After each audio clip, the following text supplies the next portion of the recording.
কার কথা বলছেন Prince? Jasper ঠান্ডা কণ্ঠেই বলল, আছে একজন দুর্বল মানবী। মানবী? অ্যাকোয়ারা বিস্ময়ে ভ্রুকুটি বলল। এই হাউজে কোনো মানুষের আগমন? অ্যাকোয়ারা বিস্ময়ে ভ্রুকুচকে বলল। জ্যাসপার বিরত চোখে তাকিয়ে বলল, অ্যাকোয়ারা, বেশি কথা বেশি প্রশ্ন আমি একদম পছন্দ করি না। শুধু আবার আদেশ মেরে কাজ করবে, বাকিটা নিয়ে চিন্তা করার প্রয়োজন নেই। অ্যাকোয়ারা মাথায় নত করে সম্মতি জানালো। যেমন প্রিন্সের প্রতিটি কথা ছিল শিলালিপির মতো অবিচল এবং চূড়ান্ত। জ্যাসপার গম্ভীর চেহারায় ধীর পায়ে উঠে দাঁড়ালো। তার চোখ আলভিরার দিকে নিবদ্ধ। ঠান্ডা কণ্ঠে বলল, আলভিরা, অ্যাকোয়ারাকে ওই মেয়েটার কক্ষে নিয়ে যাও, দেখে দাও তাকে, আর ওকে জানিয়ে দিও যে ওর কাজ কি হবে আগামীকাল থেকে। তার কণ্ঠে আদেশের কঠোরতা যা কোনো প্রশ্নের অবকাশ রাখে না। এক মুহূর্তের জন্যেও থেমে না থেকে জ্যাসপার হনহন করে সরে গেল। কাঠের সিঁড়ি বেয়ে উপরের দিকে তার ব্যক্তিগত কক্ষে যাওয়ার জন্য জ্যাসপারের প্রতিটি পদক্ষেপ যেন স্থির এবং স্থিরতায় শৃঙ্খলাবদ্ধ এক অনড় কর্তৃত্বের প্রতিচ্ছবি, যেন পাহাড়ের গহ্বরে ভেতর থেকে ধীরে ধীরে এগিয়ে আসছে এক কঠিন পাথরের প্রবাহ। তার মুখের অভিব্যক্তি শীতল, নিঃশব্দে তুষারমণ্ডিত পাহাড়ের শীর্ষের মতো নিঃসংকোচ, যেখানে অনুভূতির কোনো চিহ্ন নেই, কেবল আদেশের শক্তিই বিদ্যমান। মিস্টার চেন সিংয়ের চোখ পিটপিট করে মুখে এলো। ধূসর আলোর আভায় ধীরে ধীরে দৃষ্টিশক্তি ফিরে আসতে লাগলো। সামনে যা দেখতে পাচ্ছি তা অস্বস্ত চেতনা ফিরে আসার সঙ্গে সঙ্গে টের পেলেন তার শরীরে শক্তভাবে চেয়ারের সঙ্গে বাঁধা পায়ের নিচে মেঝের শীতলতা যেন হাড় পর্যন্ত ঠান্ডা করে দিচ্ছে। তিনি সিঁড়ির ঝাঁকাতে চেষ্টা করলেন, কিন্তু প্রতিটি ধাক্কায় বোঝা গেল রিক্সাওয়ালা মজবুত, যেন তার চারপাশে সোফায় বেরিয়ে দাঁড়িয়ে আছে। কক্ষটি যেন অসীম খালি, সাদা দেওয়ালের চারিপাশে কোনো আসবাবপত্র নেই, যেন অন্তহীন শূন্যতার মধ্যেই আটকে পড়েছেন। যেন সিংহের নিঃশ্বাস ভারী হয়ে এলো, তার কপালে ঘাম ছুটেছে, কিন্তু তিনি কোনো উত্তর খুঁজে পাচ্ছে না। শিকলগুলো এতটাই শক্ত যেন কোনো প্রাচীন কাল থেকে এগুলো অস্তিত্বে আছে, অবিচল, অমোচনীয়। মনের মধ্যে আচমকা সমস্ত ঘটনা ভেসে উঠল। ওয়াংলির প্রতারণা, বিশ্বাসঘাতকতা, প্রতিটি ভাবনা যেন বিষের মতো প্রবাহিত হচ্ছে তার রক্তে। হঠাৎ করেই তার ধৈর্যের বাঁধ ভেঙে গেল। তিনি সশব্দে চিৎকার করে উঠলেন, ওয়াংলি, বিশ্বাসঘাতক, বেঈমান, কোথায় তুই? সামনে আয়, দেখে যা তোকে। চ্যান সিং এর কণ্ঠ প্রতিধ্বনিত হলো শূন্যে কক্ষে, যেন একা বনের মাঝে দাঁড়িয়ে চিৎকার করছে। কিন্তু উত্তর এলো না, কেবল নিঃশব্দের প্রতিধ্বনি। কক্ষের সাদা দেওয়ালগুলো যেন তার কল্পনার সাক্ষী হয়ে দাঁড়িয়ে আছে, এক চিলতে রহস্যময়তা আর মরণশীল ভয়ের আবেশে ঢাকা। ডক্টর লিউ ঝান ধীরে ধীরে চ্যান সিং এর বাড়ির দিকে এগিয়ে আসে, মনটা কিছুটা ভারাক্রান্ত। মিস্টার চ্যান সিং এর কাছ থেকে ফিওনার কোনো খোঁজ পেতে এসেছিল। দরজায় কড়া নাড়ল, কিন্তু ওর উত্তর এলো না। খা খা করছে, কোনো মানুষের সাড়া নেই। কিছুক্ষণ অপেক্ষা করে ল্যাবের দিকে রওনা দিল। মনের মধ্যে শঙ্কার মেঘ জমাট বেঁধেছে। এতক্ষণে দেখা হয়ে গেল ওয়াংলির সাথে। ওয়াংলি বিস্ময় ভরা কণ্ঠে বলে উঠলেন, এই কি লিউঝান, তুমি এখানে? গ্র্যান্ডপা। নিউঝান কিছুটা অস্বস্তি নিয়ে বললেন, আমি তো এসেছিলাম মিস্টার চ্যান সিং এর সাথে দেখা করতে, জানতে ফিওনার কোনো খোঁজ খবর পেয়েছে কিনা। ওয়াংলি এক মুহূর্ত থেমে পড়লেন। ও হ্যাঁ, পেরেছে। ওয়াংলিং এক মুহূর্ত থেমে বললেন। লিও ঝান উত্তেজিত হয়ে জিজ্ঞেস করলো, সত্যি? কোথায় ফিওনা? ওয়াংলি কিছুটা স্থির কণ্ঠে বললেন, ফিওনা একটা বিশেষ কাজে তার খালার বাসায় গিয়েছে, হঠাৎ করেই, গ্রিসে। মিস্টার চেন সিংও ওখানেই গেছেন কালকে ফিওনাকে আনতে। লিও ঝান কিছুটা স্তম্ভিত হলো। ও, কিন্তু কোনো কিছু বললো না তো আমাকে মিস্টার চ্যান সিং। আর মিস ছাং তো এখনো হাসপাতালে, তার কি হবে? ওয়াংলি কিছুটা নির্লিপ্তভাবে বললেন, হয়তো চেন সিং সুযোগ পায়নি তোমাকে বলার। তুমি মিস ঝায়াংয়ের চিকিৎসা চালিয়ে যাও। চেন সিং আর ফিওনা দ্রুত ফিরে আসবে। লিও চান মাথা নত করে বলল, ঠিক আছে গ্রান্ডপা, তো কেন জানি মনে শান্তি আসছে না। ওয়াংলি এক হালকা হাসি দিয়ে বললেন, এটাই তো মানুষের জীবন, এটাই তো মানুষের জীবন। কিছু না কিছু বোধ হয় সর্বদা আমাদের অস্থির করে রাখে। লিও চান প্রস্থান করে, কিন্তু তার অন্তরে উদ্বেগের বীজ বপন করে দিয়ে যায় এই কথোপকথন। ফিওনার জন্যে মনটা এখনো আনচান করছে, মুখের কথায় শান্তি আসছে না যতক্ষণ না চোখে দেখে নিশ্চয়তা মেলে। ফিওনা তখনও নিরাবেগ ভঙ্গিতে কাচের দেওয়াল ঘেঁষে দাঁড়িয়ে থাকে। বাইরের দৃশ্য তার চোখে যতটা স্থির, মনে ততটাই প্রগাঢ় নিঃসঙ্গতা। আচমকা দরজা স্লাইডিংয়ের শব্দে খুলে গেল, কিন্তু ফিওনা কোনো প্রতিক্রিয়া দেখালো না। নীরবতার মধ্যে কক্ষে প্রবেশ করলো আলবিরা, সঙ্গে আর একজন। আলবিরা কক্ষে একরকম তাচ্ছিল্যের সুর নিয়ে বলল, এই যে মেয়ে, বাইরে কি দেখছো এতক্ষণ ধরে? ফিওনা ধীরে ধীরে ঘুরে দাঁড়ালো, চোখে বিস্ময়। তার সামনে দাঁড়িয়ে আছে এক অপরিচিত মেয়ে। গায়ের রং তুষারের ন্যায় শুভ্র, আর চুলের রং আকাশের মতো নীল, চোখে অতুলান্ত মহাসাগরের গভীরতা। ফিওনা কিছুই বলতে পারল না, বাকশক্তি যেন হারিয়ে গেছে। আলবিরা ঠোঁট কামড়ে বিরক্তির ছাপ রেখে বলল, শোনো মেয়ে, ও হচ্ছে অ্যাকোয়ারা, ড্রাগন সদস্য। ও এসেছে রান্নার জন্য, তবে মনে রেখো রান্নার বাইরে সমস্ত কাজ তোমার দায়িত্ব। অ্যাকোয়ারা শুধুমাত্র রান্না করবে, আর যা পারো না ও সব দেখিয়ে দিবে। এখন কি বোঝা গেছে? ফিওনা জবাব দিল না, মুখে কিছু বলার শক্তি যেন কোথাও হারিয়ে ফেলেছে। আলবিরার চোখে বিরক্তি চেপে বসেছে, কিন্তু সে তা প্রকাশ করল না। কয়েক মুহূর্ত ফিওনার দিকে তাকিয়ে থেকে শেষে হালকা শ্বাস ফেলে বলল, ঠিক আছে অ্যাকোয়ারা, তুমি এবার এই মেয়েটাকে নিয়ে রাতের খাবারের আয়োজন শুরু করো। এটা বলেই আলবিরা ঘুরে দাঁড়ালো, নীরবে কক্ষ থেকে বেরিয়ে গেল। ফিওনার চোখে প্রশ্ন, মনের অস্থিরতা যেন বেড়ে গেল। তার সামনে দাঁড়িয়ে থাকা অ্যাকোয়ারা যেন এই অজানা জীবনের নতুন অধ্যায়ের আরেকটি উপাখ্যান। অ্যাকোয়ারা নিঃশব্দে ফিওনার সামনে এগিয়ে এসে দাঁড়ায়, তার মুখে অমায়িক হাসির আভাস। হাই, আমি একোয়ারা, নীল ড্রাগন সদস্য। তোমার নাম কি? তার কণ্ঠে এক ধরনের অদ্ভুত মাধুর্য ফুটে ওঠে। ফিওনা কিছুটা ইতস্তত করে বলল, এলিসন ফিওনা। অ্যাকোয়ারার ঠোঁটের কোণে একটি হাসি উকি দেয়। বাহ, তোমার নামটা ঠিক তোমার মতোই সৌন্দর্যে ভরা। ফিওনা অবাক হয়ে যায়। এটাই প্রথমবার যখন কোনো ড্রাগন তার সঙ্গে এত কোমল ও স্নিগ্ধ ভাষায় কথা বলছে।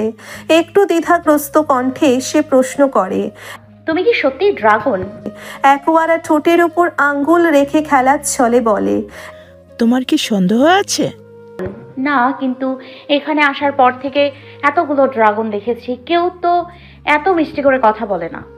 অ্যাকোয়ারার চোখের তারায় এক প্রকার গভীর রহস্য চলে ওঠে। সে ধীর কণ্ঠে উত্তর দেয়, আসলে আমি অন্যদের চেয়ে ভিন্ন। আমাদের কয়েকজন ড্রাগনের মধ্যে মানুষের মতন আবেগ অনুভূতির ফাংশনটার অনেক বেশি সক্রিয়। এটাই আমাদের আলাদা করে তুলেছে। ফিওনার মনে একটু প্রশান্তির ঢেউ খেলে যায়। অবশেষে কারোর সঙ্গে কথা বলে শান্তি পাওয়ার মতো কাউকে পাওয়া গেল। সে মনে মনে চিন্তা করে, এই শীতল নিঃসঙ্গ পরিবেশে এমন কারো উপস্থিতি সত্যিই স্বস্তি এনে দিল। অ্যাকোয়ারার কথার মধ্যে ছিল এক প্রকার কোমল অভিজ্ঞান, যা তাকে অন্য সব ড্রাগনের চেয়ে আলাদা করে তুলেছিল। অ্যাকোয়ারা ফিওনার দিকে একটু মৃদু হেসে বলে, শোনো ফিউ, আমার নামটা বেশ দীর্ঘ আর কঠিন, তাই না? তুমি আমাকে সংক্ষেপে একু বলেই ডেকো, আর আমি তোমাকে ফিউ বলে ডাকবো, কেমন? ফিওনা মাথা নেড়ে সম্মতি জানায়। ঠিক আছে একু। অ্যাকোয়ারা তার চিরচেনা অমায়িক হাসিটি আরো প্রসারিত করে বলে, আচ্ছা তাহলে চলো রাতের খাবারের আয়োজন করি, তারপর রাতে তোমার সঙ্গে একটু আড্ডা দেওয়া যাবে। ফিওনা কোনো কথা না বাড়িয়ে অ্যাকোয়ারার পিছু পিছু হাঁটতে থাকে। অ্যাকোয়ারা যে অন্য ড্রাগনদের মতো নির্ভীক এবং তীক্ষ্ণ হলেও তার ব্যবহারে এক ধরনের মনোহর স্নিগ্ধতা লুকিয়ে ছিল, যা ফিওনাকে অল্প সময়েই টানতে সক্ষম হয়েছে। দুজন একসঙ্গে নিচে কিচেনের দিকে ধীর পদক্ষেপে এগিয়ে যায়। এই নির্জন পর্বতের শীর্ষে গ্লাস হাউসের শীতল নিস্তব্ধতার ভেতরে তাদের পায়ের নিচের কাঠের মেঝেতে প্রতিটি পদক্ষেপ যেন এক ধরনের সঙ্গীত হয়ে প্রতিধ্বনিত হচ্ছিল। রাতের নীরবতা ভেদ করে রান্নাঘরে প্রবেশ করা মাত্রই কক্ষটি যেন কিছুটা উষ্ণতা লাভ করে। ফিওনার মনেও ধীরে ধীরে এক প্রকার স্বস্তির বাতাস বইতে শুরু করে। তাদের সামনে রাতের খাবারের আয়োজন অপেক্ষা করছে, আর রাতের গভীরে জমে উঠবে এক নতুন বন্ধনের গল্প। ফিওনা তখন নিঃশব্দে সবজি আর মাছ কাটতে ব্যস্ত, আর অ্যাকোয়ারা রান্না করার জন্যে মৃদু উত্তাপের মধ্যে পাতিলে মনোযোগী। রান্নাঘর জুড়ে ছড়িয়ে থাকা মৃদু শব্দগুলো যেন কল্পনার এক পৃথিবীতে নিয়ে যাচ্ছিল ফিওনাকে, যেখানে বাস্তবতার সমস্ত চেনা ধারণা যেন ক্রমশ ভেঙে পড়তে শুরু করেছে। ফিওনা ধীরে ধীরে অ্যাকোয়ারার দিকে তাকিয়ে প্রশ্ন করে, আচ্ছা একু, তোমরা ড্রাগনরা এত খাবার খাও, এই ধরনের পরিমাণ কিভাবে সম্ভব? অ্যাকোয়ারা মৃদু হাসি হেসে বলে,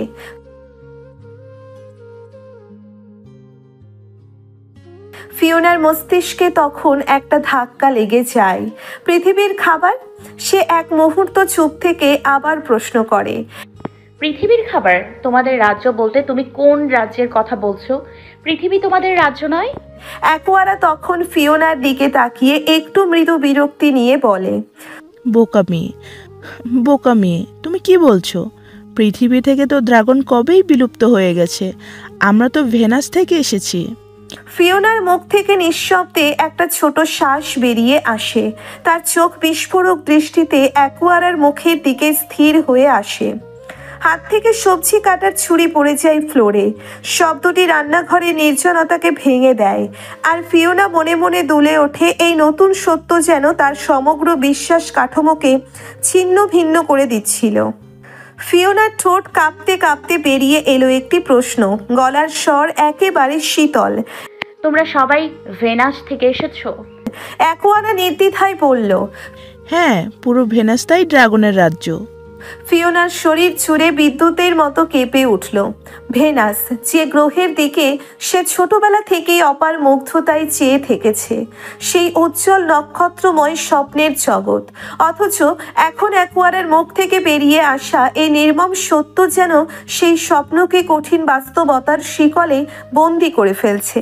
ভেনাস, যেখানে সে কল্পনা করত শান্তি, সৌন্দর্য আর অপার্থিব আলোর উপস্থিতি, সেখানে জ্যাসপারের মতো ফায়ার মনস্টারদের রাজত্ব।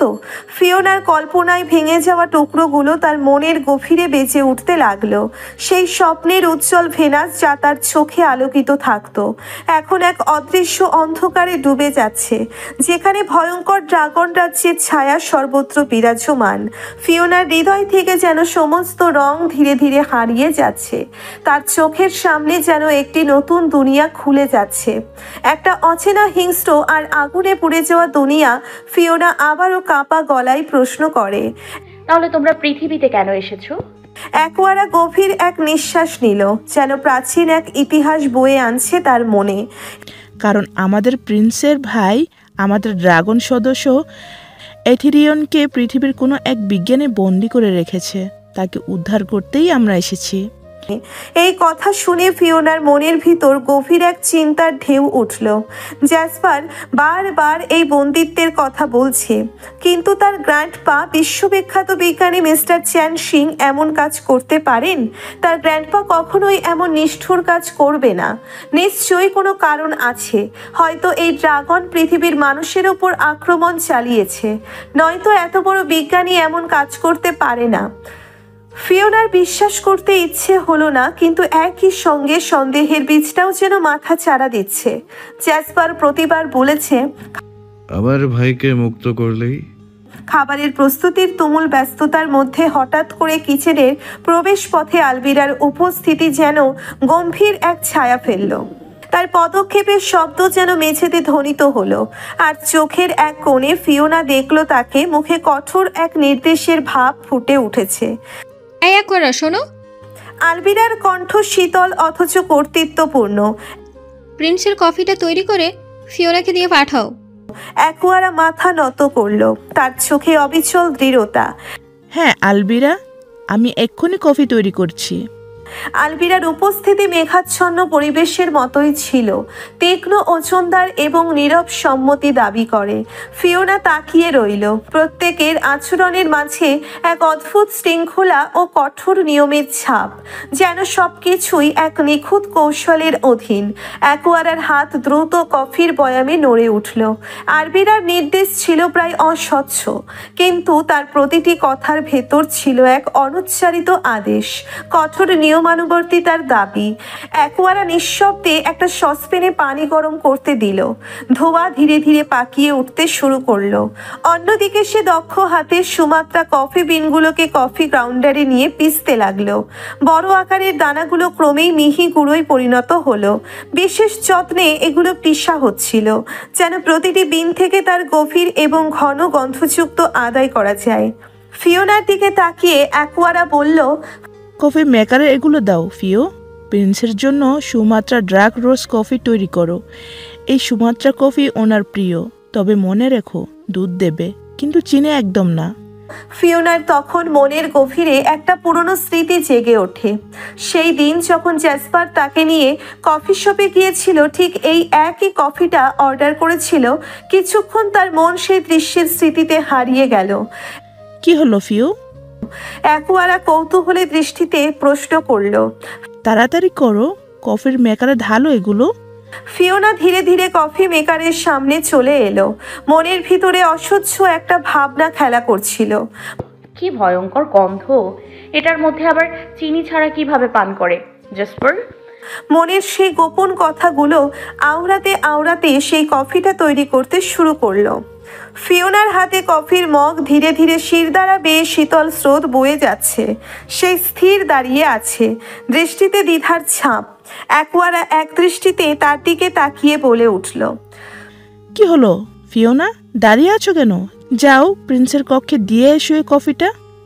ফিওনার কণ্ঠে অজান্তেই অনিচ্ছার আভাস ফুটে উঠল। আমাকে যেতে হবে? অ্যাকোয়ারা হালকা হাসি দিয়ে জবাব দিল, হ্যাঁ, আলবিরার কথা মনে নেই? আমার কাজ শুধু রান্না, আর প্রিন্সের আদেশকে আমি উপেক্ষা করতে পারবো না ফিওনা, এটা তোমাকে করতেই হবে। ফিওনার বুকের ভেতর এক অজানা অস্থিরতা যেন ছটফট করে উঠল। জ্যাসপারের সামনে আবার যেতে হবে? সেই অগ্নিদৃষ্টি, সেই নির্দয় স্বর যখনই তার সামনে গেছে, একরকম শাস্তির মতো মনে হয়েছে সবকিছু। কি জানি এবার কি অপেক্ষা করছে। অ্যাকোয়ারা আবারও বলল, কি হলো ফিওনা, এত ভাবছো কেন? ফিওনা হালকা কাপা গলায় বলল, না কিছু না, যাচ্ছি। কফির মগটা শক্ত করে ধরে ফিওনা ধীরে ধীরে কাঠের সিঁড়ি বেয়ে উপরের দিকে উঠল। প্রতিটি পদক্ষেপে যেন অজানা শঙ্কার মেঘ জমতে থাকলো। করিডোরটা শুনশান, নিঃশব্দ। ফিওনার পায়ের আওয়াজই যেন এই খাখা নির্জনতার মধ্যে সবচেয়ে কর্কশ শব্দ হয়ে উঠছিল। ফিওনা জ্যাসপারের কক্ষের সামনে এসে দাঁড়ালো। মনে হচ্ছিল এটাই যেন তার জীবনের সবচেয়ে অস্বস্তিকর মুহূর্ত। কিভাবে ভেতরে প্রবেশ করবে সে নিজেই জানে না। দরজায় নক করার সাহস তার নেই, অথচ দরজাটিও অদৃশ্য, যেন স্বপ্নের মতোই গায়েব হয়ে গেছে। চুপচাপ দাঁড়িয়ে থাকা অবস্থায় ফিওনার চিন্তায় একাধিক সম্ভাবনা দানা বাঁধছিল, কিন্তু হঠাৎই যেন কোনো জাদুর ছোঁয়ায় স্লাইডিং দরজাটি আপনা আপনি খুলে গেল। চোখের সামনে উন্মোচিত হলো জ্যাসপারের কক্ষ, যার দেওয়ালগুলো কাঁচের মতো স্বচ্ছ এবং পোক্ত। অন্য পক্ষে জ্যাসপার দাঁড়িয়ে ছিল কাঁচের দেওয়ালের সামনে, উল্টো দিকে ঘুরে। যখন ফিওনা কক্ষের সামনে পৌঁছলো, ঠিক তখনই তার উপস্থিতির সংকেত এলো জ্যাসপারের কাছে। ভেতর থেকে জ্যাসপার ফিওনাকে দেখে নিল। এই কক্ষের ভিতর থেকে বাইরের দৃশ্য সবসময় পরিষ্কার, যেন সময়ের সীমানা মুছে গেছে। ভীতির পাঁজরে ধরা পড়ে ফিওনার ফাঁপা হাতে ধীরে ধীরে কক্ষের ভিতরে প্রবেশ করলো। প্রতি পদক্ষেপে তার হৃদস্পন্দন যেন দ্রুত গতিতে বাজতে লাগলো। এই স্থান, এই ব্যক্তির অগ্নিশর্মা উপস্থিতি, সবকিছু মিলে এক অদ্ভুত আকর্ষণ তৈরি করছে। মনে হচ্ছিল এখানকার বাতাসেই যেন বিদ্যুতের স্রোত বইছে। জ্যাসপার তখনও উল্টো দিকে ঘুরে দাঁড়ানো। ফিওনা কাঁপা কাঁপা গলায় বলল, আপনার কফি নিয়ে এসেছি। জ্যাসপার, তার কণ্ঠস্বর যেন ঠান্ডা কাঁচের মতো, একটি অদৃশ্য প্রাচীরের পিছনে লুকিয়ে ছিল। তিনি নির্দেশ দিলেন। ফিওনা যদিও তার নির্দেশ মেনে কফির মগ টেবিলের ওপর রাখল, কিন্তু সে সেখানে থেকে গেল। সাহস সংগ্রহ করে সে একক প্রচেষ্টায় প্রশ্ন করল, বলছি আমাকে আর কতদিন এখানে আটকে রাখবেন? জ্যাসপার এরূপ প্রশ্ন শুনে সঙ্গে সঙ্গে ঘুরে তাকালেন। প্যান্টের পকেটে দুহাত গুজে রাখা তার ভঙ্গি যেন একটি বাঘের, প্রস্তুত কিন্তু কৌতূহল নিয়েও। ফিওনার হৃদয়ে হালকা ভয় নাড়া দিল, এক ধরনের শঙ্কা যা ছিল গভীর এবং অদৃশ্য। একদিকে জ্যাসপারের আগ্রাসী প্রকৃতি আর অন্যদিকে তার ভেতরের অচিন্তনীয় রহস্য। সেই মুহূর্তে ফিওনা বুঝতে পারল এখানে সে শুধুই একটি পেঁচানো চাকা, যা জ্যাসপারের দুর্ভেদ্য খেলার অংশ। যথার্থ রহস্যে আবৃত ছিল সেখানকার পরিবেশ। কফির তীব্র গন্ধের মাঝে তার চোখের দিকে তাকিয়ে থাকা ওই আগুনের মনস্টারের সম্মুখীন হতে ফিওনার মনে নানা প্রশ্নের কুয়াশা ছিল, কিন্তু সেই ভয়ানক অনুভূতির মধ্যে সে আশাও খুঁজছিল, একটি সম্ভাবনা যা হয়তো তাকে মুক্তির দিকে নিয়ে যাবে। জ্যাসপারের কঠোর গলার আওয়াজ ঘুরে ফিরে যেন অন্ধকারের মাঝে প্রতিধ্বনিত হলো, তোমাকে আমি আদেশ করেছি কফি রেখে চলে যেতে, অযথা প্রশ্ন করতে নয়।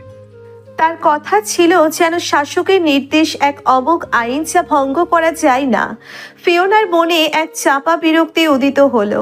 তিনি দীর্ঘশ্বাস ফেলে বললেন, আচ্ছা, আজব, আমাকে আটকে রেখেছেন আর আমি তা প্রশ্ন করব না? মানে আমার এখানে থাকতে খুব শখ জাগছে। মনে হচ্ছে আমি পাহাড়ের বনভোজনের জন্য এসেছি, প্রশ্ন করতে নয়, বরং এর সব কিছু উপভোগ করতে। তার কণ্ঠস্বরের তীব্রতা যেন পাহাড়ের শীর্ষ থেকে অবতীর্ণ এক ঝর্ণার মতো, বিস্ফোরক এবং প্রবাহিত। ফিওনার চোখে তখন হতাশার ছায়া, যেন সে একা একা নির্বাসিত। কতবার বলবো, যেদিন তোমার নানা আমার ভাইকে মুক্তি দেবে সেদিন তুমি মুক্তি পাবে, তার আগে নয়।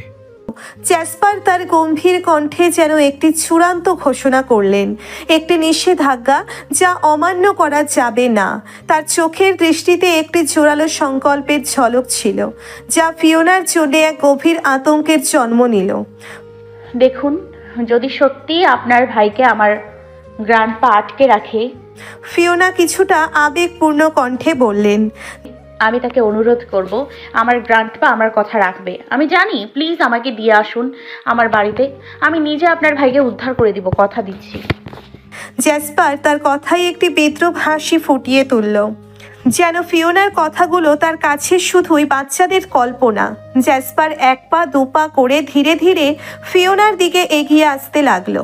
তার প্রত্যেক পদক্ষেপ যেন অন্ধকারের গহ্বরে একটি নতুন আতঙ্কের জন্ম দিচ্ছিল। ফিওনার হৃদয়ের ধুকপুকানি বাড়তে লাগলো, ভয়ের অনুভূতি তাকে গ্রাস করছিল। ফিওনা সমান তালে এক পা দুপা করে পিছিয়ে যেতে যেতে এক পর্যায়ে কাঁচের দেওয়ালে এসে ঠেকে গেল। তার পিঠের সাথে দেওয়ালটি যেন এক শীতল ও শ্বাসরুদ্ধকর বন্ধন তৈরি করছিল। এই মুহূর্তে সে বুঝতে পারল এই পরিস্থিতি থেকে বেরিয়ে আসা তার জন্য কতটা কঠিন। ফিওনার চোখে তখন এক আতঙ্কের ঝিলমিল। জ্যাসপারের অতি কাছে আসার সাথে সাথে মনে হলো তার চারপাশের সবকিছু যেন হঠাৎ স্তব্ধ হয়ে গেছে। শুধুমাত্র জ্যাসপার এবং তার মধ্যে একটি ভয়ঙ্কর মৌনতা রয়ে গেছে। সে অনুভব করলো যেন জ্যাসপার তার শ্বাস প্রশ্বাসের আওয়াজ শুনতে পাচ্ছে। জ্যাসপার ফিওনার কাছে এসে দাঁড়ালো। তার উচ্চতা যেন এক উঁচু পাহাড়ের মতো, যেখানে ফিওনার মতো ছোট্ট একজন মানুষের জন্যে সবকিছু অতি বিশাল ও ভীতিকর। তার শরীরকে কিছুটা সামনে ঝুঁকিয়ে ফিওনার দিকে নজর রাখলো, যেন একটি পেশিবহুল শিকারী তার শিকারের দিকে মনোযোগ দিচ্ছে। ফিওনার মাথার দুই পাশের কাচের দেওয়ালের বিরুদ্ধে জ্যাসপারের শক্তিশালী হাত দুটি স্থাপন হলো, যেন ফিওনাকে তার গ্রাসে নিয়ে আসার জন্য প্রস্তুত। কাচের পৃষ্ঠের ঠান্ডা স্পর্শ তার পিঠে লাগছিল। প্রতিটি শ্বাসে ফিওনার মনে একটি অশুভ অনুভূতি তৈরি করছিল। জ্যাসপারের স্নিগ্ধ অথচ ভয়ঙ্কর দৃষ্টি যেন তার প্রতিটি ইন্দ্রিয়কে সচেতন করে তুলছিল। তার চোখে একটি তীব্রতা ছিল যা ফিওনাকে যেন আচ্ছন্ন করে ফেলছিল। ফিওনা অনুভব করছিল যে তার হৃদস্পন্দন দ্রুত হয়ে উঠছে, আর এই নিকটতা যেন একটি অপরিচিত অথচ চেনা সংকটের দিকে ঠেলে দিচ্ছিল। ফিওনার দৃষ্টি তার দিকে নিবদ্ধ হলো, কিন্তু সে কোনো রকম শব্দ উচ্চারণ করতে পারছিল না। সেই মুহূর্তে সময় যেন থমকে গিয়েছিল। কেবলমাত্র তারা দুজনের মাঝে অদৃশ্য একটি দেওয়াল ছিল, যা ফিওনার মাঝে তৈরি করেছে, একদিকে ভয় আর অন্যদিকে আকর্ষণের সংমিশ্রণ। জ্যাসপার মাথা কিছুটা ঝুঁকে ফিওনার সামনে এসে বলল, You are such a bloody foolish human, and I hate humans. জ্যাসপারের গম্ভীর কণ্ঠস্বর যেন একটি প্রচণ্ড ঝড়ের পূর্বাভাস। তার কথায় বিদ্যুৎ চমকাচ্ছে। কারণ তোমরা হিউম্যানরা অনেক সেলফিশ আর বেঈমান হয়ে থাকো। তোমার মনে হয় আমি তোমাকে বিশ্বাস করব? বোকা দুর্বল মানবী। এইসব কথা যেন শানিত তলোয়ার বিদ্ধ কুরুচি ফিওনার হৃদয়ে আঘাত করে। তার প্রতিটি শব্দ ছিল যেন একটি অশুভ অভিশাপ, যা তার কল্পনার সব সৌন্দর্যকে ধ্বংস করে দিচ্ছে। ফিওনার দৃষ্টি জ্যাসপারের চোখের গভীরতা তলিয়ে যেতে চেষ্টা করছিল, কিন্তু সে তার অভিব্যক্তিতে এক নির্দয় নৈরাশ্য দেখতে পেল, যা তাকে আরও বিভ্রান্ত ও হতাশ করে তুলল। ফিওনার পিঠের নিচে কাচের দেওয়ালটি আরও কঠিন ও ঠান্ডা মনে হচ্ছিল, আর তার মনের ভাবনাগুলো যেন এক একটি পাথরের ভারে চাপা পড়ছিল। জ্যাসপার পুনরায় তার গম্ভীর কণ্ঠস্বর তুলল, যেন ফিওনার মনের অন্ধকারে প্রবেশ করতে চায়। কি হলো, এখন কথা বলছো না কেন? শেষ কথা সব? তার কথাই ছিল একটি বিদ্রূপের রেশ, যা ফিওনার হৃদয়ে রক্তপাতের মতো অনুভূত হচ্ছিল। ফিওনা নিজের মাথা নিচু করে নিল, যেন মাটির দিকে তাকিয়ে থাকা তার জন্য নিরাপত্তার আড়াল। সেই সময় জ্যাসপার তার কানের কাছে মুখ নিয়ে যায়। তার গরম নিঃশ্বাস যেন ফিওনার কানে একটি উষ্ণ হাওয়ার ঝাপটা নিয়ে আসছে। আগে নিজেকে নিয়ন্ত্রণ করতে শেখো বোকা মানবী। আমি কাছে আসলে তো দুনিয়াই ভুলে যাও। ফিওনার মধ্যে যে আতঙ্ক কাজ করছিল তা যেন তার কথার ভারে আরো বাড়তে লাগলো। জ্যাসপারের এই হাস্কি স্বর, যার প্রতিটি মানি যেন একটি চূড়ান্ত চ্যালেঞ্জের মতো, তাকে আরো হতাশ করে তুলছিল। এই কথাগুলোর মধ্যে ছিল এক অদ্ভুত ক্ষমতা, যা ফিওনার হৃদয়ে প্রবেশ করে তাকে এক অসাধারণ ভয়ঙ্কর আকর্ষণের আবহে বাঁধছিল। ফিওনার চোখে তখন জলজল একটি উজ্জ্বলতা ছিল, যা নিজেকে প্রমাণ করার আকাঙ্ক্ষা ও তার হৃদয়ে জমে থাকা অশান্তির প্রতিফলন ঘটাচ্ছিল। সে জানত এই ভয়ঙ্কর ড্রাগন রাজপুত্রের সামনে দাঁড়িয়ে থাকা মানে এক কঠিন যুদ্ধের সম্মুখীন হওয়া। জ্যাসপার ফিওনার থেকে কিছুটা দূরে সরে এলো, যেন তার বিরূপ আচরণের ভার থেকে নিজেকে মুক্ত করতে চায়। এদিকে ফিওনা দাঁড়িয়েছিল মাথা নিচু করে, এক অদ্ভুত দ্বন্দ্বের মাঝে। হঠাৎ জ্যাসপার কফির মগ হাতে নিয়ে এক চুমুক দিল। কফি একদম ঠান্ডা হয়ে গেছে, যেন তাতে তার রাগের আগুন প্রজ্বলিত হলো। সে ক্ষোভে কফি সজোরে ফিওনার দিকে ছুঁড়ে মারল। কফির তরল আকাশের বৃষ্টির মতো তার গায়ে ঝরে পড়ল। ফিওনার মুখ থেকে শুরু করে গলা পর্যন্ত ভিজে গেল সেই কালো কফির রস দিয়ে।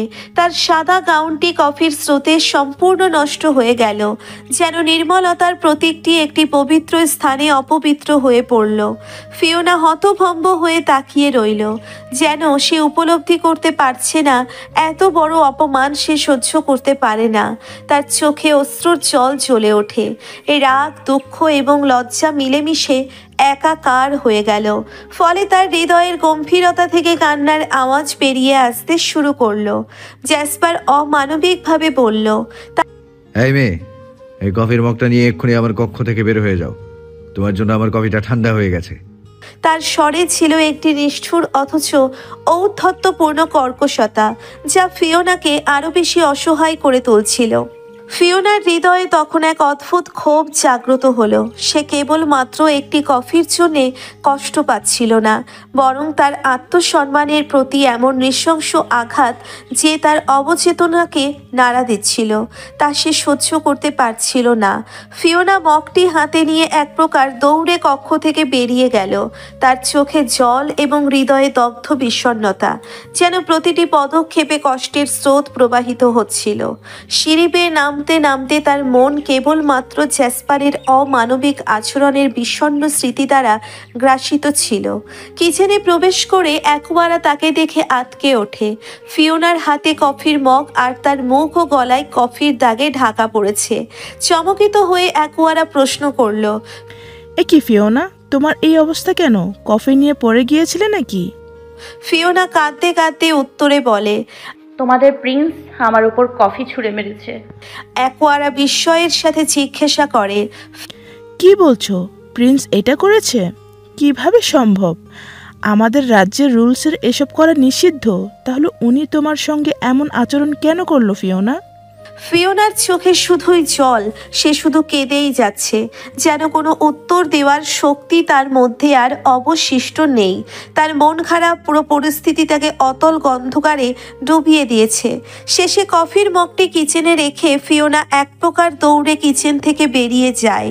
তার উদ্দেশ্য একটি, নিজের কক্ষে ফিরে যাওয়া, যেখানে অন্তত কিছুক্ষণ একাকিত্বের নিরাপদ আশ্রয় পাবে। রাতের আকাশে নক্ষত্রেরা জ্বলে উঠেছে, কিন্তু বাড়ির ভেতরে গভীর এক নীরবতা বিরাজমান। রান্নাঘরের চারিপাশে অ্যাকোয়ারা ব্যস্ত হাতে খাবারের পাতিল গুছিয়ে রাখছে। তার নিখুঁত নৈপুণ্য যেন এই মহলের জন্য এক শৃঙ্খলিত কাজ। অপরদিকে ফিওনা ডাইনিং টেবিলে ধীরে ধীরে থালা বাসন সাজাচ্ছে। তার মনোজগতে আজকের দিনের অপমানের কালো ছায়া ভেসে বেড়াচ্ছে। টেবিলের কেন্দ্রে হৃষ্টপৃষ্ট খোদাই করা এক সিংহাসনের মতো বিশাল চেয়ার জ্যাসপারের জন্য রাখা হয়েছে, এক রাজপুত্রের উপযোগী আসন। ডাইনিং রুমের এই আভিজাত্য যেন সেখানকার প্রতিটি জিনিসের ভেতর দিয়ে কথা বলে। মোমের আলোর নরম আভা টেবিলের ওপরে পড়ে থালাগুলোর রূপালী প্রান্তগুলোকে দুতি দিচ্ছে। ফিওনা একটার পর একটা পদ সাবধানে টেবিলে রাখছে। তার হাতে কাঁপুনি নেই, কিন্তু তার মন বিক্ষিপ্ত। আজকে হঠাৎ জ্যাসপারের উপস্থিতির সংবাদ এসে পৌঁছয়। তার আজকের নির্দেশ, ডাইনিং আজকে সবার সাথে বসে খাবার খাবে, তাই এই রাজকীয় চেয়ারের আয়োজন। সেই উচ্চ আকাঙ্ক্ষিত শক্তিমান পুরুষটি যখন তার রাজকীয় আসনে বসবে, তখন টেবিলের ওপর চাপা অথচ অসহনীয় এক পরিবেশ ভর করবে, যেন সেখানকার প্রতিটি মানুষের হৃদয়ে জ্যাসপারের আধিপত্য গভীর করে বসিয়ে দিচ্ছে। আর ফিওনার মনে চলতে থাকা দ্বিধার স্রোত এক মুহূর্তের জন্যেও থামছে না। আসবাবপত্র, থালা বাটি, খাবারের প্রতিটি থালা যেন অপেক্ষা করছে সেই সর্বশক্তিমান ড্রাগন রাজপুত্রের প্রবেশের। ফিওনার মনোজগতে আজ ভয় আর দ্বিধার ঢেউ চলছে। বারবার মনে পড়ছে জ্যাসপারের হাত থেকে তার উপর বর্ষিত সেই কফির মুহূর্ত, তার আত্মসম্মানের মর্মান্তিক আঘাত। এখন আবার তার সম্মুখীন হতে হবে, সবার সামনে তাকে পুনরায় অপমান করবে কিনা, এই ভাবনাই তাড়া করে ফিরছে ফিওনাকে। কিন্তু এই বিশাল গ্লাস হাউসের শৃঙ্খলিত জীবনে তার কোনোই বিকল্প নেই। বাধ্য হয়ে তাকে এই ডাইনিং টেবিলে থাকতে হবে। সেই রক্ত চক্ষু ড্রাগনের সামনে ডাইনিং টেবিলে ইতিমধ্যেই সবাই জড়ো হয়েছে। আলবিরা, থারিনিয়াস আর বাকি ড্রাগন সদস্যরা নিজেদের আসনে ধীরে সুস্থে বসে পড়েছে। তারা একে অপরের সঙ্গে নিস্তব্ধ কথোপকথনে লিপ্ত, যেন এক সুপ্ত আগ্নেয়গিরি। কিন্তু ফিওনার মন অন্যদিকে। তার চোখের কোণে সারাক্ষণ তাকিয়ে রয়েছে সেই কাঠের সিঁড়ির দিকে, যেখান দিয়ে জ্যাসপারের নামার প্রতীক্ষা করছে যেন শাস্তির মেঘমালা। অবশেষে সেই প্রতীক্ষার অবসান ঘটে। কাঠের সিঁড়ির প্রতিটি ধাপে জ্যাসপারের ভারী পায়ের শব্দ শোনা যায়, যেন প্রতিটি পদক্ষেপ তার অপরিসীম শক্তি আর ত্রাসের আভাস। সিঁড়ি বেয়ে নামতে থাকা জ্যাসপারের উপস্থিতি ঘরের প্রতিটি কোণে প্রতিধ্বনিত হয়। তার উচ্চতা, আভিজাত্য আর তীক্ষ্ণ দৃষ্টি যেন সবার সম্মুখে এক প্রভাব বিস্তার করে। ডাইনিং টেবিলের চারিপাশের বাতাস ভারী হয়ে ওঠে তার আগমনে। ফিওনার হৃদয় যেন মুহূর্তের জন্যে থমকে যায়। অন্যরা গভীর শ্রদ্ধায় তাকিয়ে আছে তাদের প্রিন্সের দিকে, কিন্তু ফিওনার মন দোলাচল করে। আজ আবার কিভাবে তার ভাগ্য নিয়ে খেলা হবে? জ্যাসপার তার রাজকীয় আসনে বসে পড়লে তার দেহভঙ্গিতে এক ধরনের প্রচণ্ড গাম্ভীর্য ছড়িয়ে পড়ে। সম্রাটের মতো আভিজাত্য আর একচ্ছত্র ক্ষমতার প্রতীক হয়ে সেই আসনে তার অধিষ্ঠান যেন বাতাসকেও ভারী করে তোলে। তার সামনে দাঁড়িয়ে থাকা ফিওনা এবং অ্যাকোয়ারাকে এক নজর দেখে সে ঠান্ডা গলায় নির্দেশ দিল, অ্যাকোয়ারা, বসে পড়ো টেবিলে, তোমার আসনে। আমাদের সঙ্গে খাবার গ্রহণ করবে। অ্যাকোয়ারা এক মুহূর্তের জন্য ফিওনার দিকে তাকায়। তার চোখে ফুটে ওঠে দ্বিধা আর মায়া। এক অজানা বোধ তার অন্তরকে স্পর্শ করে। ফিওনার এই নিস্তব্ধ কষ্ট, এই নীরব প্রতিবাদ তার মনকে আলোড়িত করে। তবু অ্যাকোয়ারা অবশেষে তার প্রিন্সের আদেশ মেনে নিয়ে আস্তে করে চেয়ারে বসে পড়ে। কিন্তু ফিওনার ভাগ্যে কোনো বসার অনুমতি নেই। জ্যাসপারের নির্দেশে সে একা একাই সবার খাবার পরিবেশন করবে। তার হাতে ধীরে ধীরে এগিয়ে যায় টেবিলের দিকে। একের পর এক প্লেটে নিস্তরঙ্গ দক্ষতায় খাবার তুলে দিচ্ছে। খাবারের গন্ধে টেবিলের অন্যরা তৃপ্তি পেলেও ফিওনার মনে সেই কাজ কোনো আনন্দ বয়ে আনে না। তার প্রতিটি পদক্ষেপ যেন এক ধরনের নীরব নিঃসঙ্গতা বহন করছে। প্রতিটি পরিবেশনের সঙ্গে সঙ্গে তার আত্মমর্যাদা ক্ষতবিক্ষত হচ্ছে। কিন্তু তবুও সে নিরুপায়, নির্বাসিত এক বন্দির মতো গ্লাস হাউসের এই শৃঙ্খলে জড়িত আছে। অ্যাকোয়ারা দূর থেকে ফিওনার অসহায়তাকে লক্ষ্য করে। তার চোখে মিশে থাকে অপরাধ বোধ, কিন্তু সে কিছুই করতে পারে না। ফিওনার প্রতিটি পদক্ষেপে তার অন্তরের গভীরে ঝাঁকুনি লাগে, কিন্তু জ্যাসপারের দৃষ্টির সামনে সে নীরব থেকে যায়। অ্যাকোয়ারা মনে মনে দ্বিধাগ্রস্ত। ফিওনার মনে একটি মেয়েকে এভাবে অপমান ও কষ্ট দেওয়া তা সে কিছুতেই মেনে নিতে পারছে না। তার মিষ্টি স্বভাব, শান্ত আচরণ সবকিছুই তো প্রমাণ করে যে ফিওনা কোনো জীবের ক্ষতির কারণ নয়। তবু কেন তাকে এভাবে শাস্তি দেওয়া হচ্ছে? অ্যাকোয়ারা নিজের মনকে প্রশ্ন করে। শুধু মানুষ বলেই কি সে এতটা অপদস্থ হবে, নাকি ড্রাগন রাজ্যের নিয়মের বাইরে কিছু চলছে? ফিওনার প্রতি এই অন্যায় আচরণ যেন ড্রাগনদের গর্বিত ঐতিহ্যের সাথে বেমানান। ড্রাগন রাজ্যের নিয়ম তো বরাবরই কঠোর হলেও ন্যায় বিচারের উপর ভিত্তি করেছিল, আর সেখানে এই মানবীর প্রতি এমন নির্মমতা। অ্যাকোয়ারার বুকের ভেতর গুমড়ে ওঠে। প্রিন্সের এই কঠিন রীতি কি সঠিক? অ্যাকোয়ারা বুঝতে পারে না, কিন্তু তার মনের ভেতর এক ধরনের অস্বস্তি ঘনীভূত হয়। প্রিন্স অরিজিন এই সাধারণ একটা মানবের সাথে এমন আচরণ কেন করছেন? এই প্রশ্ন ক্রমেই তার চিন্তার গভীরে প্রতিধ্বনিত হতে থাকে। কিন্তু রাজকীয় আদেশের সামনে এসে যে অসহায়। রাতের নীরবতায় ডাইনিংয়ে কক্ষের গুঞ্জন থেমে গেলে জ্যাসপার সবাইকে নিয়ে গুরুত্বপূর্ণ এক মিটিংয়ে বসলো। অন্ধকারে ঝলমল করতে থাকা চাঁদের আলো বড় বড় কাচের দেওয়ালের বাইরে ছড়িয়ে পড়ছিল। কক্ষের ভেতর ড্রাগনদের একত্রিত উপস্থিতি যেন গম্ভীর এক আবহ তৈরি করলো। ফিওনা তখন নিজের কক্ষে ফিরে গেছে, আর অ্যাকোয়ারা, যার এ ধরনের মিটিংয়ে থাকার প্রয়োজন নেই, শুধুমাত্র কিচেনের কিছু কাজ শেষ করতে এসে নিস্তব্ধভাবে দূরে দাঁড়িয়েছিল। জ্যাসপারের কণ্ঠে শক্তি ও সংকল্পের মিশ্রণ স্পষ্ট। তিনি থারিনিয়াসকে নির্দেশ দিলেন, মিস্টার চেনশিং আর ওয়াংলি, ওদের পরিকল্পনা সম্পর্কে যেভাবেই হোক খোঁজ নাও। অ্যাথেরিয়নের মুক্তির পথে এটাই একমাত্র ধাপ, যা এড়ানো যাবে না। ওদের পরবর্তী পদক্ষেপ অনুযায়ী আমরা আমাদের পরিকল্পনা করব। থারিনিয়াস সম্মতি জানিয়ে মাথা নিচু করল। তার ডানা মেলে ধরল চীনের আকাশে উড়তে। সে জানতো আজকের রাতটা গুরুত্বপূর্ণ। সে বিশেষ এক সংবাদ নিয়ে ফিরতে চায়, যা এই মিশন সম্পূর্ণ বদলে দিতে পারে। জ্যাসপার এরপর তার মনোযোগ ফেরালেন আলবিরার দিকে। ফিওনাকে দিয়ে গ্লাস হাউস পরিষ্কার করাও। কতদিন হলো কাজগুলো অপরিষ্কার হয়ে পড়ে আছে। পুরো লিভিং রুমের কাজগুলো ক্লিন করতে হবে। তবে মনে রেখো, অ্যাকোয়ারা যেন ওকে কোনো কিছু দেখিয়ে না দেয়। সাহায্য করার কোনো অধিকার নেই তার। আলবিরা মাথা নোয়ানো, তার মধ্যে ক্ষীণ এক সংশয় ছিল, কিন্তু জ্যাসপারের চোখের কঠোরতা তাকে নীরব রাখল। কক্ষের বাইরে থারিনিয়াস তখন প্রবল গতিতে চীনের আকাশপথে ছুটে চলেছে। রাতের বাতাস তার ডানা স্পর্শ করছে। আজকের রাতের শেষে জ্যাসপার এক বিশেষ বার্তা পেতে চলেছে, যা তার চিন্তার গতিপথে নতুন মোড় আনবে। আলবিরা নিঃশব্দে ফিওনার কক্ষে প্রবেশ করল। ফিওনা তখন একটুখানি বিশ্রামের জন্য চোখ বুজেছিল। সারাদিনের ক্লান্তি তার মুখে স্পষ্ট।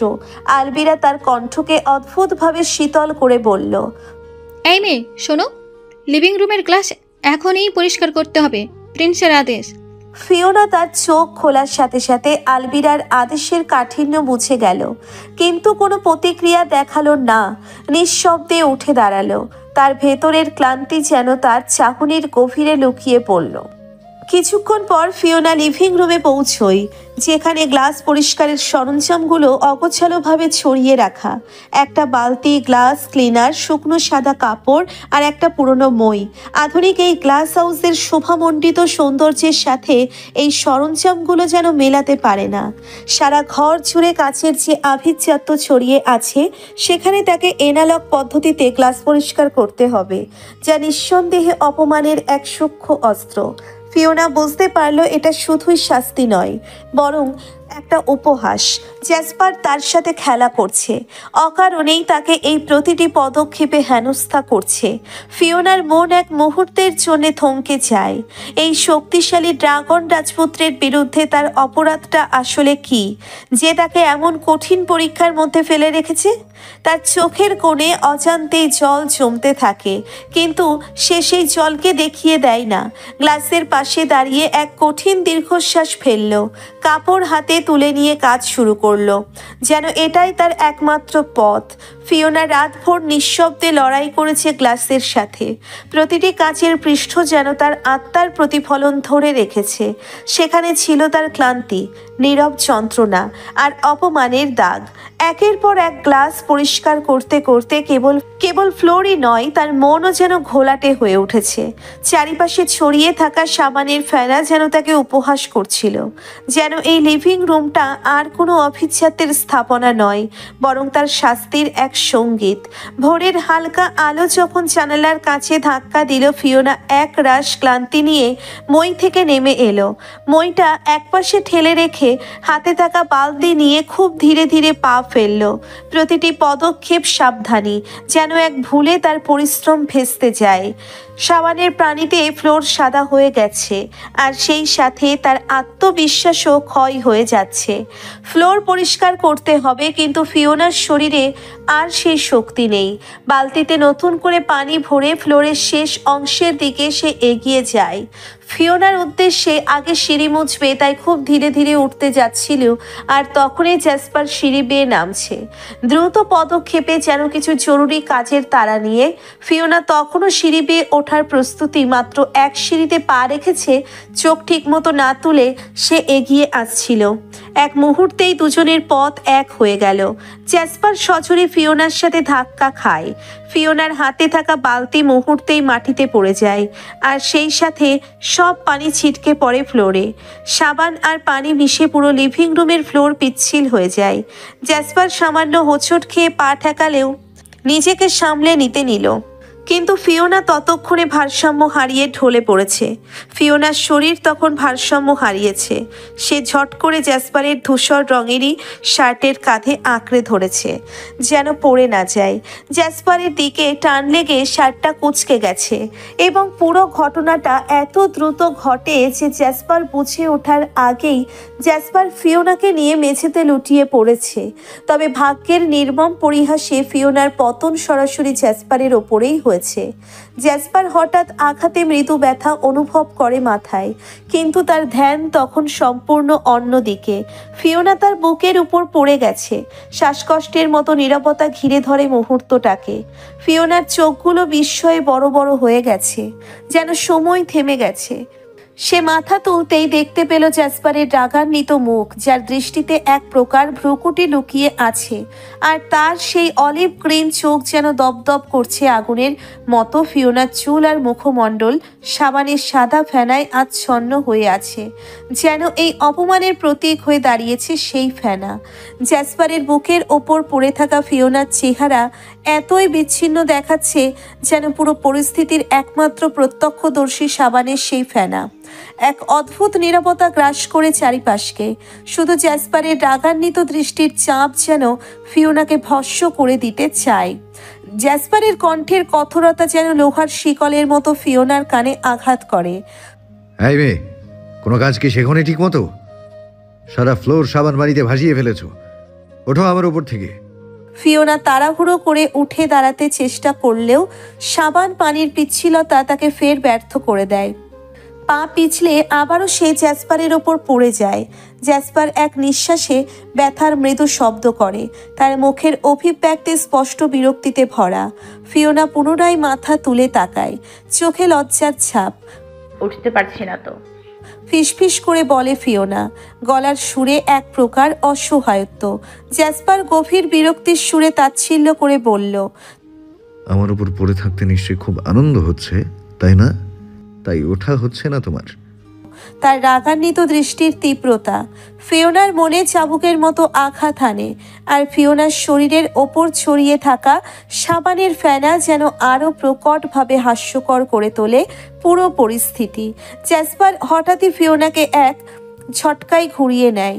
মুহূর্তেই ভেতরেই ফিওনা তার নিচে, আর সে নিজে ফিওনার ওপরে। চারিপাশে সাবানের পিচ্ছিল জলধারায় নিমজ্জিত ফ্লোরে যেন সময় স্থির হয়ে যায়। ফিওনার চোখে বিস্ময় আর জ্যাসপারের চোখে অগ্নি, রাগ আর অদ্ভুত এক টান স্পষ্ট হয়ে ওঠে। জ্যাসপারের শরীরের ওজন ফিওনার ওপর ভর করে আছে। তার উষ্ণ নিঃশ্বাস ফিওনার মুখে এসে ঠেকে। ফিওনার হৃদস্পন্দন দ্রুত হয়ে ওঠে, আর জ্যাসপার কিছুক্ষণ তার দিকে তাকিয়ে থাকে। ফিওনার মুখের কাছাকাছি জ্যাসপারের চেহারা। সেই মুহূর্তে তাদের চারপাশের সাদা ফেনা আর ঠান্ডা ফ্লোর যেন এক অদৃশ্য মায়াজালের অংশ হয়ে যায়। ফিওনা বাকরুদ্ধ হয়ে পড়ে। তার শরীরের উপর জ্যাসপারের উপস্থিতি যেন তাকে স্তব্ধ করে রেখেছে। জ্যাসপার উঠে দাঁড়ানোর চেষ্টা করতেই তার ভারসাম্য হারিয়ে যায়। পিচ্ছিল সাবান পানিতে পা পিছলে ফিওনার উপর আবারও ধপাস করে পড়ে যায়। এবার তার মুখ সরাসরি ফিওনার ঘাড়ে এসে ঠেকে। সেই মুহূর্তেই ফিওনার সারা দেহ শীতল স্রোতে শিহরিত হয়ে ওঠে, যেন সময় থেমে যায়, যেন সময় থেমে গেছে, আর চারপাশের সব শব্দও স্তব্ধ হয়ে গেছে। ফিওনার ঘাড়ে জ্যাসপারের গরম নিঃশ্বাসের আভাস স্পষ্টভাবে অনুভূত হয়, আর ত্বকে অজান্তেই একটি স্পর্শের নীরব ঝড় বয়ে যায়। জ্যাসপারের চুলের ভেজা অনুভূতি ফিওনার ত্বকে মিশে গিয়ে এক অদ্ভুত অনুভূতির জন্ম দেয়, যেন ঘরের প্রতিটি কোণায় গ্লাসের দেওয়ালের প্রতিফলন সেই অদ্ভুত দৃশ্যের সাক্ষী হয়ে আছে। জ্যাসপার নিজেও কিছুক্ষণের জন্যে স্তব্ধ হয়ে থাকে। তার মুখ ফিওনার ঘাড়ের কাছে নিবিড়ভাবে স্থির। ফিওনার শ্বাস দ্রুত হয়ে আসে। তার মনের অজস্র চিন্তা যেন এক মুহূর্তের জন্যে আটকে গেছে। তারপর জ্যাসপার ধীরে ধীরে ফিসফিসিয়ে বলে, তোমার এসব বোকা বোকা কাজের জন্য আমাকে বিপদে পড়তে হয় কেন বারবার ফিওনা? ফিওনা কোনো উত্তর দিতে পারে না। তার দেহের প্রতিটি স্নায়ু যেন সেই ঘনিষ্ঠ স্পর্শে বিদ্যুৎ প্রবাহিত হয়ে উঠেছে, আর তার মনের ভেতরে চলতে থাকা প্রশ্নগুলোর কোনো উত্তর খুঁজে পাওয়া যায় না। জ্যাসপার পুনরায় খুবই সাবধানতার সাথে ধীরে ধীরে ফিওনার ওপর থেকে সরে যেতে চায়, কিন্তু হঠাৎই টের পায় যে তার গলার সেই রহস্যময় লকেট ফিওনার জর্জেটের ফ্রকের বুকের কাছের কাপড়ের সাথে জট পাকিয়ে গেছে। তাদের দুজনের মাঝের শূন্যতা আর একবার বন্ধ হয়ে আসে। ফিওনার শ্বাস ধীরে ধীরে ভারী হয়ে ওঠে। জ্যাসপার কিছুক্ষণের জন্যে হতবুদ্ধির মতো চেয়ে থাকে। তার হাতে স্পর্শ করে লকেটটি ছাড়ানোর চেষ্টা করে, কিন্তু কাপড়ের সূক্ষ্মতা আর লকেটের ধারালো অংশগুলো যেন তাদের দুজনকে আরো ঘনিষ্ঠভাবে আবদ্ধ করে রেখেছে। ফিওনা নিঃশ্বাস বন্ধ করে স্থির থাকে। তার চোখে আতঙ্ক আর অস্বস্তির ছাপ স্পষ্ট, কিন্তু নিজের অবস্থা থেকে মুক্ত হওয়ার জন্যেও কিছু বলতে পারছেন না। সেই অদ্ভুত লকেট যেন জ্যাসপারের সাথে তার অবিচ্ছেদ্য কোনো বাঁধনের মতো তাকে আটকে রেখেছে। আবারও শুরু হলো আরেক ঝামেলা। জ্যাসপার এক প্রকার বিরক্তির সুরে বলে। তার গলার স্বর গভীর ও তীক্ষ্ণ, কিন্তু তার হাতের প্রতিটি স্পর্শে ফিওনার মন যেন কেঁপে ওঠে। সেই উত্তপ্ত মুহূর্তে তাদের বন্ধন যেন অদৃশ্য কোনো শক্তি দ্বারা নিয়ন্ত্রিত, যা তাদের ইচ্ছের বিরুদ্ধে হলেও প্রতিটি ক্ষণে আরও নিবিড় হয়ে আসছে। জ্যাসপারের ধৈর্যের বাঁধ ভেঙে গেল। সে চিৎকার করে ডাকে আলবিরাকে, আর তার কণ্ঠের সেই কমান্ডো যেন গোটা গ্লাস হাউস কাঁপিয়ে তোলে। মুহূর্তেই আলবিরা ছুটে আসে। সিঁড়ির ওপর থেকে দৃশ্যটি দেখে তার মুখে বিস্ময়ের ছাপ। সাদা সাবানের ফেনায় ভরা সেই পিচ্ছিল ফ্লোরে ফিওনা ও জ্যাসপার কাঠছড়া বাঁধা অবস্থায় পড়ে আছে। দৃশ্যটি যেমন অপ্রত্যাশিত তেমনি অবাক করার মতো। আলবিরা নিচে না নেমেই দৃশ্যের গভীরতা মুছে নেয়। নিচের ফ্লোর যেন দুঃস্বপ্নের মতো পিচ্ছিল। এই অবস্থায় সে নিজেও সাহায্য করতে পারবেন না। তার মুখ থেকে নির্গত হয়, প্রিন্স অরিজিন, এসব কিভাবে হলো? জ্যাসপার রাগান্বিত আর তীব্র বিরক্তির স্বরে চেঁচিয়ে। আলবিরা, অযথা প্রশ্ন না করে ফ্লোরের পানি ঢালার ব্যবস্থা করো দ্রুত। আলবিরা তাড়াতাড়ি দোতলা থেকে একটি মোটা পাইপ নিয়ে আসে এবং দ্রুততার সঙ্গে পানি ঢালতে শুরু করে। ওপর থেকে ঝরে পড়া সেই শীতল পানি ধীরে ধীরে ফ্লোরকে ধুয়ে দিচ্ছে আর সেই সঙ্গে ভিজিয়ে দিচ্ছে জ্যাসপার ও ফিওনাকে। পানির স্রোতে চারিপাশ যেন ভেসে যাচ্ছে আর ফিওনার কাঁধে ভিজে চুলের ঢেউয়ের মতো তার চারপাশে বয়ে চলেছে। জ্যাসপার ফ্লোরে হাত দিয়ে ভিজে যাওয়া সত্ত্বেও তার ভ্রু কুঁচকে থাকে, ফিওনার দিকে রাগে অপমানে তাকিয়ে। অবশেষে ফেনা আর পানির স্রোত ধুয়ে তাদের মুক্ত করে, কিন্তু সেই মুহূর্তের বোঝা যেন তাদের মনে এক গভীর রেখাপাত করে দেয়। ফিওনার ঠোঁট মৃদু কাঁপছে, যেন কোনো অব্যক্ত আবেগ গোপন করতে পারছে না। তার চোখের কোণে জমে থাকা ভেজা ভাবটুকু এক অদ্ভুত অনিশ্চয়তার জন্ম দেয়। সে জানে না কেন এই মুহূর্তে তার শরীর এমনভাবে সাড়া দিচ্ছে। তার সামনে থাকা জ্যাসপারের সবুজ নেত্রপল্লব যেন এক গভীর রহস্যময়তা নিয়ে ঝলমল করছে। জ্যাসপার কিছুক্ষণ ফিওনার দিকে স্থির নিঃশব্দে তাকিয়ে থাকে।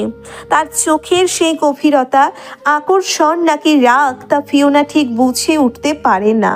তার সবুজ চোখের সেই স্থির দৃষ্টিতে যেন কোনো অদৃশ্য তলোয়ার ঝুলে আছে, যা তাদের মাঝে ক্রমাগত দূরত্ব সৃষ্টি করেও এক অদম্য টানে ফিওনাকে তার দিকে টেনে নিচ্ছে।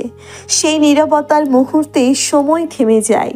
ফিওনার বুকের গভীর থেকে হালকা শ্বাসের শব্দ বেরোয় আর তার দৃষ্টি যেন জ্যাসপারের চোখের গভীরে হারিয়ে যায়।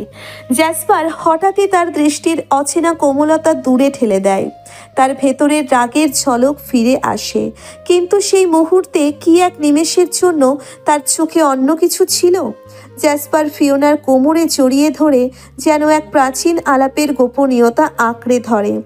এক ঝটকায় ফিওনাকে নিয়ে উঠে দাঁড়ায় আর মুহূর্তের জন্য মনে হয় সময় থেমে গেছে, কিন্তু বাস্তবতা নিষ্ঠুর। যখন সে ফিওনাকে ছেড়ে দিয়ে সরে দাঁড়ায়, ততক্ষণে তার জামার বুকের অংশে থাকা কিছু সুতা এবং কাপড় জ্যাসপারের লকেটের সাথে ছিঁড়ে যায়, যেন সম্পর্কের একটি অংশ অচিরেই বিচ্ছিন্ন হয়ে গেল। জ্যাসপার একবার পিছনে ফিরে তাকায় না, হনহন করে গ্লাস হাউসের ভিতর থেকে বেরিয়ে যায়, ভেজা শরীরের স্নিগ্ধতা নিয়েই। সে চলে গেলে ফিওনার মনে হয় যেন চারপাশে সব কিছু স্তব্ধ হয়ে গেছে। তার বুকের ভিতর দুরু দুরু শব্দ বাজছে। আলবিরা এবার নিচে নেমে আসে, যেন অগ্নিসংযোগের পর একমাত্র উদ্ধারকারী। তার কণ্ঠে চরম অসন্তোষ। এই মেয়ে কোনো কাজ ঠিক মতো পারে না, কি করছো? এ কি বাড়িঘরের অবস্থা? ফিওনা কিছু বলে না, মাথা নিচু করে থাকে, যেন সমস্ত অভিযোগের বোঝা তার উপর চেপে বসেছে। সে অনুভব করে এই পরিস্থিতিতে তার নীরবতা যেন একটি অপরাধের স্বীকৃতি, যেখানে তার ভাবনা আবেগ সবকিছুই এক অব্যক্ত কান্নায় রূপ নিচ্ছে। বেইজিং শহরের এক নিস্তব্ধ প্রান্তে ছোট্ট পাথরের ব্রিজে দাঁড়িয়ে আছে জ্যাসপার ও থারিনিয়াস। চারপাশে নগরীর ঝলমলে আলো, দূরে আকাশের দিকে মিশে যাওয়া পুরনো স্থাপত্য আর ঝুলে থাকা বিদ্যুতের তারগুলো যেন দুই বিপরীত জগতের সংঘর্ষে আলোকিত। নিস্তব্ধ রাতের নিঃসীমতায় হালকা বাতাস বয়ে চলেছে। তাদের পোশাকের কোলাহলে হারিয়ে যাচ্ছে শহরের মৃদু কোলাহল। জ্যাসপার ব্রিজের প্রান্তে দাঁড়িয়ে দৃঢ়তার এক অবিচল চিত্র, চোখের দৃষ্টি সোজা নদীর ওপারে, যেন অদেখা লক্ষ্যবিন্দুর সন্ধানে মগ্ন। থারিনিয়াস এক পা পিছনে, তার মুখে রহস্যের ছায়া। আজ সে এমন কিছু খবর এনেছে যা জ্যাসপারের জন্য এক দীর্ঘ অপেক্ষার অবসান, একটি নতুন পরিকল্পনার দ্বারা উন্মোচন। জ্যাসপারের চোয়ালে দৃঢ়তা আর দৃষ্টিতে এক কঠিন অঙ্গীকারের ঝিলিক। খবরটি যেন তার হৃদয়ে অনির্বচনীয় তৃপ্তির অগ্নিশিখা জ্বালিয়েছে। এবার তার পরিকল্পনার প্রতিটি ছক কার্যকর করার জন্যে প্রতিজ্ঞাবদ্ধ। থারিনিয়াসের কণ্ঠস্বরে গভীর গম্ভীরতা, যেন সারা পৃথিবীর রহস্য সেই কথাই বাঁধা। সেই ছোট্ট ব্রিজে দাঁড়িয়ে দুজন যেন নিয়তির এক অমোঘ খেলায় পরস্পরের সঙ্গী, যে খেলা জ্যাসপারের হাতে সমস্ত পৃথিবী পাল্টে দিতে প্রস্তুত। প্রিন্স অরিজিন, লন্ডনের খ্যাতিমান বিজ্ঞানী ডক্টর আর্থার ব্লেক, যিনি আগামীকাল মিস্টার ওয়াংলির সঙ্গে একটি চুক্তিবদ্ধ হবেন। তারা দুজনে মিলে এথিরিয়নকে নিয়ে একটি নূতন পরিকল্পনা করতে যাচ্ছেন। আজ রাতেই মিস্টার ওয়াংলি লন্ডনের উদ্দেশ্যে যাত্রা করবেন। এখনো পর্যন্ত এটাই নিশ্চিত খবর। থারিনিয়াসের দিকে শান্ত চোখে তাকিয়ে জ্যাসপার বলল, আমি সিদ্ধান্ত নিয়েছি আমাকে কি করতে হবে। তবে তুমি, আমি এবং আলবিরা আমরা ওয়াংলির লন্ডন যাওয়ার পূর্বেই ডাক্তার আর্থার ব্লেকের কাছে পৌঁছে যাব।